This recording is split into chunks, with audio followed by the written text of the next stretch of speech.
it all adds up to you going down. So, are you going to go quietly? Or is this gonna get loud? Titans, go!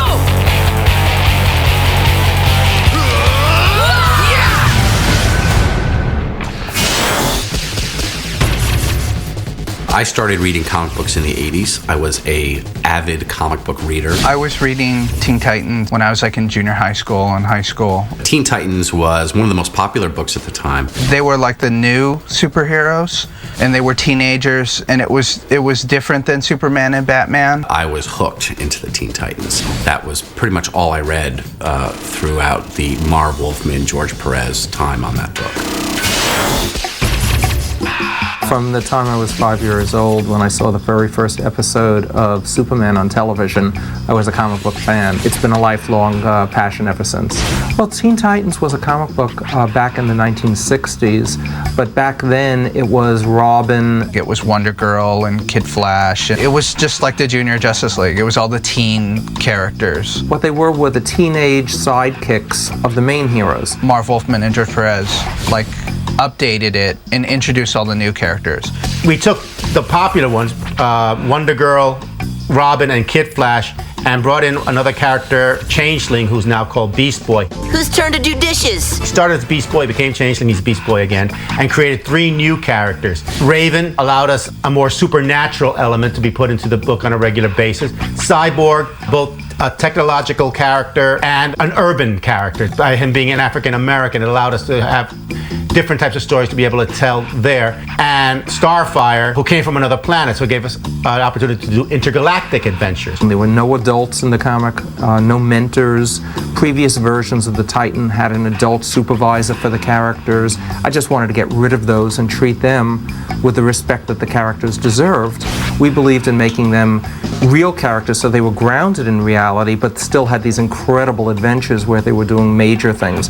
And some of the common problems that any teenager would face, magnified by, of course, the cosmic level that we can achieve in comic books. Instead of trying to save a friend from doing something bad, they're saving an entire universe. We did stories where they dealt with runaways. We did several books for the White House on drugs. We did a lot of comics based on real kids' problems. Some of the issues obviously dealt with simple things like dating. Despite everything, some of these kids still had to go to school. Trusting each other. So they had a clubhouse, as it were, and a proximity to each other that meant a certain amount of trust and respect for each other as human beings, despite some enormous differences and some reasons for you to have distrust.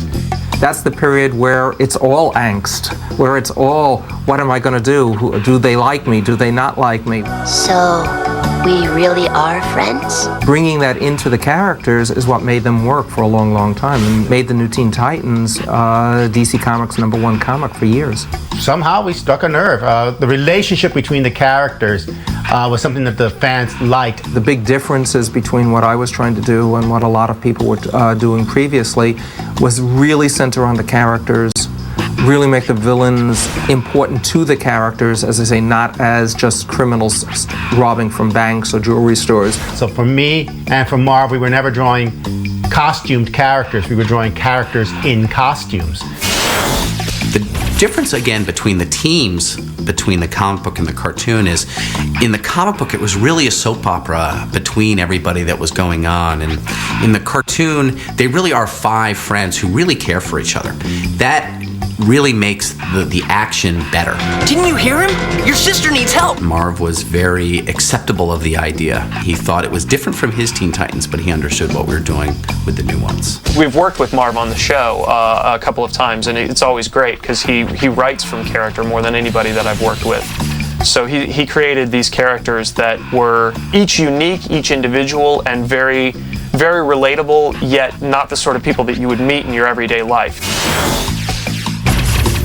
We really wanted to make the characters iconic, and each one of the characters feels like someone that you know from high school, or you knew, or the kind of very kind. There's a funny guy, there's a hero guy, there's a jock guy, there's a creepy chick, and there's a hot chick.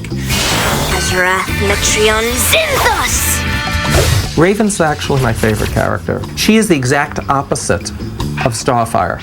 I was playing very much with emotional opposites so that they'd be able to work together interestingly.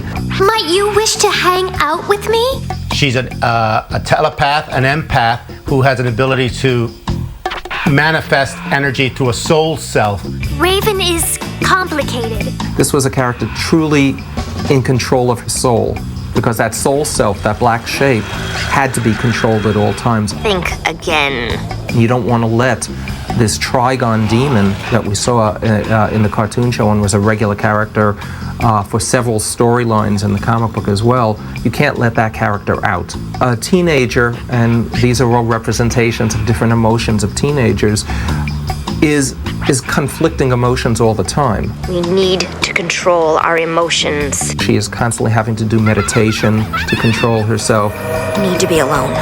That was just plain freaky, correct? The one time she did explode and Trigon started to come out, the others had to help her. And that's a nice way of taking what we did in the comic book and translating it into your friends being able to help you contain the problems inside you. Get out of my mind now! Leave you alone with that? Not gonna happen.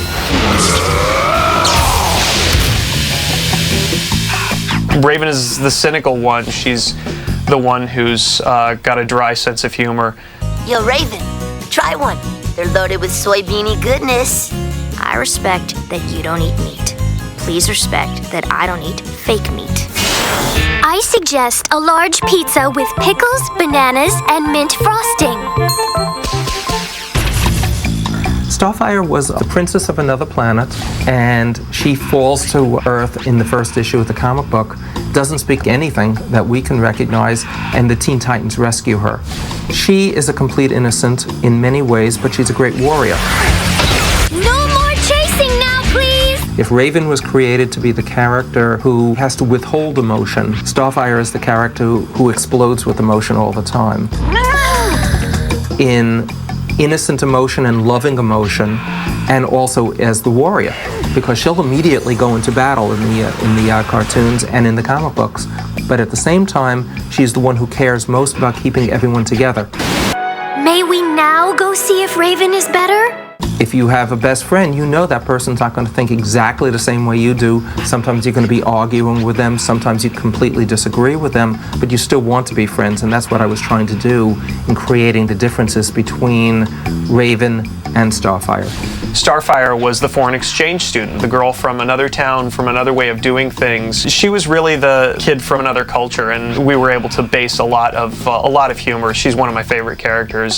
This tangy yellow beverage is truly delightful. That's mustard. Is there more? This is Cyborg. I'm either in the gym, playing Game Station, or kicking bad guy butt. Leave a message. Cyborg is closest to our concept because he's basically a young man who's half man, half robot, and has to deal with the fact that he feels like he's a bit of a freak. Just a natural part of being unnatural. He was a victim of an accident that his father caused that almost destroyed his body and had to be rebuilt. He was an athlete, and he hated the fact that by becoming this cyborg, he couldn't do athletics anymore because he'd instantly be better than anyone else. He's tougher than the others because he is more city than all the other characters. I quit! Cyborg comes from this very emotional place. If he's happy, he's so happy. If he's mad, he's so mad. And all of that's only going to last about 5 minutes till the next thing comes along. Pleased to meet you, little lady. If he likes you, he likes you. If he doesn't like you, he doesn't like you. The Titans are a way for him to not feel like he was a freak. And they brought him into the family, and that's what let him realize that he was a person. I got the Sonic if you got the boom. Sweet! Go, Beast Boy! Well, Beast Boy also, he's the other character who was in the comic book before me. And he has the ability to change into different animals. I love the idea that this character could turn into any animal he wanted. And if you just left him on that level alone, I think that was fun. All his characters that he turns into are green. So it's not like he can be a green gorilla and expect to hide among other gorillas. He'll always be identifiable. But I wanted him to be more fun. I wanted him to joke around. I wanted him to be the one character in the Titans who loved his powers. He was somebody who absolutely adored being a superhero and would have fun with it and would be the joker of the group. This is gonna be so sweet. More than anything, Beast Boy wants to know that he's cool, and he doesn't know that he is. So he's kind of all about getting that affirmation. He's always trying to make people laugh. See? She thinks I'm funny. Statistically, I suppose someone has to. When things got too terrible for them, when the villains were too strong, he could bring it down to a fun level. Who else never wants to go surfing again? And they've kept that character exactly that way in the show, which I love. Bet your Cyborg can do the robot. We've made Beast Boy a lot more interesting in some ways in the cartoon because his power in the comic book was just turning into animals. One thing I felt very strongly about was that Beast Boy, when he's in animal form, shouldn't talk, which was a departure from the comics. In the comic books, he's able to talk no matter what form he's in. If he was going to be that silly when he was in human form, when he was a rhino, I wanted him to be as tough and as scary as a rhino. In the cartoon, I think his relationship with the rest of the Teen Titans has made him a better character. Do I have to do the face? You know you can't resist the face. And you must be Robin. Robin was Batman's partner, created as the very first teenage superhero. Or teenage partner. No superhero at the time ever had a partner before. This mask makes you look very mysterious. The original version of Robin and the Robin that existed up until the Teen Titans was a very young guy, very smart, but he was more of a joker. He was always giving quips and fast puns, and he'd be jumping all over the place fighting the villains while joking with them. The current Robin is a character called Tim Drake. One of the things that I wanted to do was make him the actual leader of the Titans. Titans, go! Because he was Batman's partner. In the cartoon, we never mention Batman. Robin is essentially his own superhero who is really, truly a leader. Titans, he's got Cyborg! He's the only member of the Teen Titans without superpowers.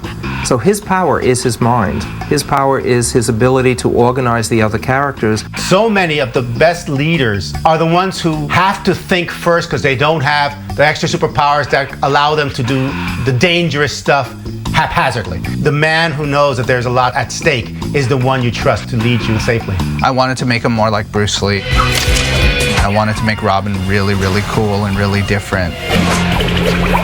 For me, at least, Robin's superpower is that he's crazy. He's got guts. He'll jump off of a building to save somebody and then figure out how to not die on the way down. You'll just have to find out the hard way. And to me, that actually makes him the most interesting and the most heroic out of the group. I had to convince people that I was going to do a Robin that no one had ever seen before. Maybe he just needs to chill. Robin, we meet at last. Who are you? Who is Slade? Wouldn't you like to know, Barf Brain? Slade was an important character in the comic book who we made an even more important character in the cartoon. There's no reason to be a superhero if you're just going to sit around on a rocking chair. You need good characters to fight, good characters to stop. What we did was create a whole new type of character from Deathstroke the Terminator, who was our main character. And Slade is his first name in his alter ego. He's Slade Wilson. Like in the comic, basically, he was hired to kill the Titans. He's the #1 bad guy. Each team needs one guy that you hate, and he'll be that guy. In a way, he sort of feels like he's Robin's father. He's the parental villain, and it makes the teenagers when you have grown-ups as bad guys. And the message has been received. When we did Batman, what I thought was good about Batman was we set it in like this alternate 40s world, and I thought for Teen Titans what we should do is sort of set it in kind of an alternate 60s. Teen Titans is in a fictional city on the West Coast. It's sort of a combination of San Francisco, Los Angeles, and San Diego. Oh, the comic definitely took place in New York. In fact, Titan's Tower was on an island somewhere in the East River. Marv and I were both New Yorkers. DC Comics was based in New York. And we knew the city much better than we ever knew California. We wanted to be the West Coast just because we wanted to try to get out of the whole East Coast Gotham metropolis feel. We wanted stuff that looked sort of more spontaneous, and we wanted Titans to have a different feel than kind of what we did before with Batman or Superman. So we created this new thing. There's little hints of Tokyo in there also. That's because Glenn loves that. An island in the Bay Area or Los Angeles seems to make much more sense than having it in the East River when you think about it. The theme song was recorded by a girl band from Japan called Puffy Amiyumi. I'd seen one of their music videos on a public access channel when I lived in New York and became completely obsessed by them. I actually watched the whole music video to see what their names were at the end and see who they were. It all came up in Japanese. I had no idea. A few years later, I'm living in Los Angeles and I'm driving in LA and I hear an interview and I hear that song. And it's an interview on Puffy Amiyumi on NPR. And I pulled my car over and I started the Puffy Amiyumi harassment campaign. I didn't know what I wanted to do. I knew I wanted to do something with them on Cartoon Network. Meanwhile, we were making the Teen Titans show and it had this Amerikanime, this Japanese influence. So I said, let's get Puffy to make the song for Teen Titans. Glenn and myself met with Andy Sturmer, who's their producer, and came up with some ideas of what we were going to do. TV shows, cartoons don't have theme songs anymore, so that was a reason why we kind of went for that. I think I told them I wanted it like the old Batman show. I wanted it like the Spider-Man theme. And even like Brady Bunch and Partridge Family. I told them we should do something like that because no one's doing that anymore. And Andy went off and wrote the song with Puffy that became the song that we have today.